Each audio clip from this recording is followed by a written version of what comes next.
ओम नमः शिवाय, राधे राधे एवरीवन। आज की वीडियो में मैं आपको हरितालिका तीज व्रत की बहुत ही सरल पूजा विधि बताऊंगी। साथ ही हम जानेंगे कि इस बार यानी 2025 में हरितालिका तीज व्रत की पूजा का शुभ मुहूर्त क्या है, चौकी हमें किस दिशा में लगानी है, चौकी कब उठानी है और चौकी पर रखे हुए सारे सामान का हमें क्या करना है।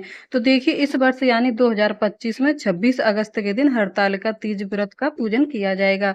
पूजा ज्यादातर शाम के समय ही करते हैं। मुख्य रूप से जो पूजा होती है वो शाम के समय होती है, लेकिन आप चाहें तो दिन में कभी भी आप पूजा कर सकते हैं। शाम के समय जब हम पूजा करेंगे उस समय पर हम एक चौकी लगाएंगे। चौकी पर हमें लाल रंग का वस्त्र बिछाना है। चौकी हमें पूरब या उत्तर दिशा में लगानी है। या तो आप पूरब दिशा में चौकी लगाएं या आप उत्तर दिशा में लगाइए। चौकी पर लाल रंग का वस्त्र बिछा के थोड़े से फूलों का आसन देंगे। उस पर हम शिव परिवार को विराजमान करेंगे।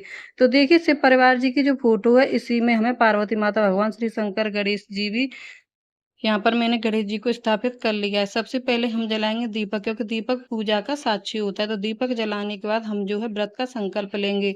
थोड़े से फूल और थोड़े से चावल हाथ में लेकर जो है हम व्रत का संकल्प लेते हैं। उसके बाद पूजा शुरू करते हैं। तो यहाँ पर मैं सबसे पहले जो है जल की छींटे देकर भाव रूपी स्नान कराऊंगी। पहले गणेश भगवान को, फिर शिव पार्वती को, फिर जो है दीपक को स्नान कराऊंगी। स्नान कराने के बाद जो है फिर हमें लगाना है चंदन टीका करेंगे। तो सबसे पहले मैं गणेश जी को तिलक करूंगी। यहाँ मैंने गणेश जी को रोली से तिलक किया, दीपक को तिलक करूंगी। और शिव शंकर जी को जो है अष्टगंध चंदन बहुत प्रिय है, तो उनको जो है अष्टगंध से तिलक करूंगी। यहाँ मैंने शिव जी को, गणेश भगवान को, कार्तिक भगवान को जो है चंदन से तिलक कर दिया है।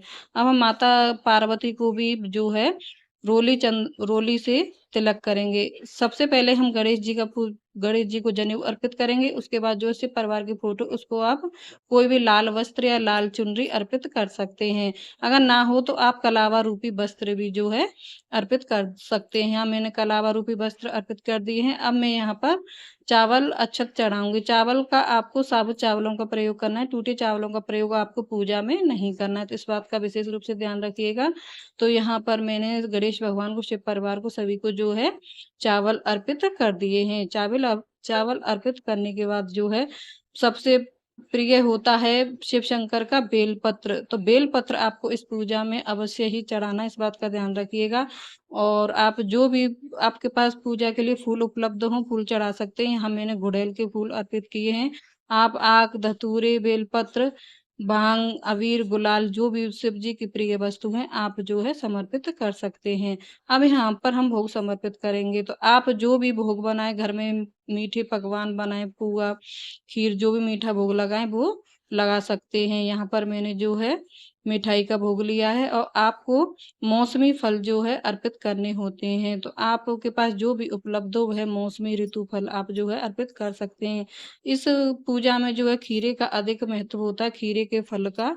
तो आप खीरे का फल भी जो है अर्पण कर सकते हैं। तो अब हम यहाँ अर्पित करेंगे, माता पार्वती को जो है सुहाग सामग्री अर्पित की जाती है। तो यहाँ पर मैंने कुछ सुहाग सामग्री ली है, 5, 7, 11।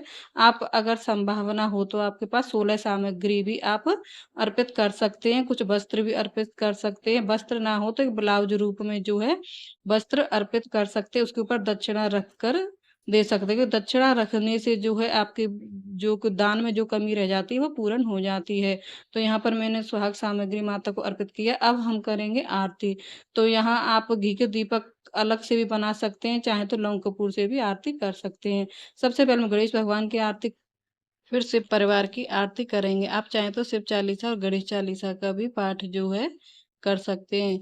अब आरती करने के बाद हम सुनेंगे कथा। तो आपको कथा अवश्य सुनिए। कथा सुनने के बाद ही आपको पूरी पूजा का फल आपको मिलता है। तो कथा की वीडियो में आपको जो है अलग से मिल जाऊंगी, तो कथा अवश्य सुनिएगा।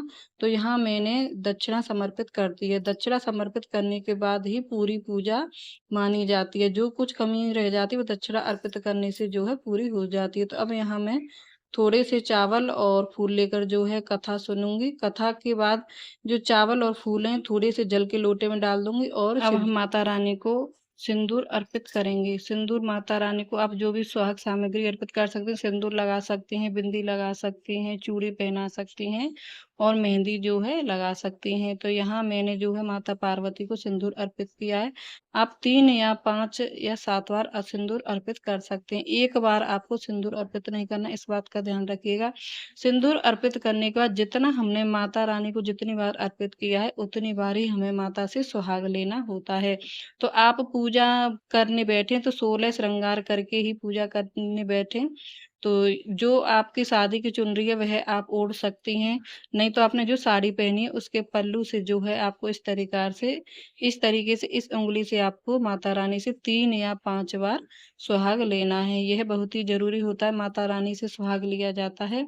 तो सुहाग लेने के बाद जो है हमारी पूजा संपन्न हुई। अब हम हाथ में थोड़ा-सा जल लेकर चौकी के चारों तरफ 3 या 5 बार घुमाकर जो है ज़मीन में छोड़ देंगे।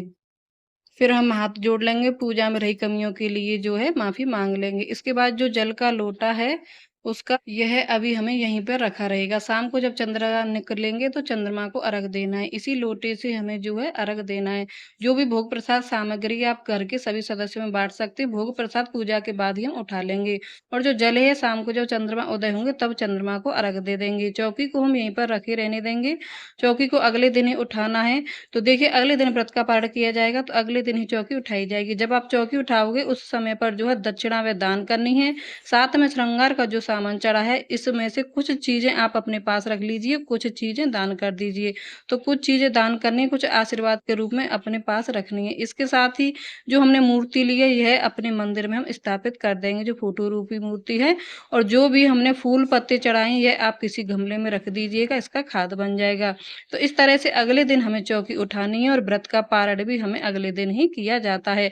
अगले दिन पहले सुबह उठकर आप जोत जला दीजिएगा। यहाँ पे सुबह नॉर्मल सी पूजा जैसे हम रोजाना करते हैं वैसी पूजा करने के बाद हम व्रत का पारण कर लेते हैं और फिर चौकी उठा देते हैं। तो फ्रेंड्स इस तरह से बहुत ही सरल विधि से बिना कलश स्थापना किए, बिना मिट्टी की मूर्तियां बनाए भी आप हड़ताल का तीज व्रत की पूजा कर सकते हैं।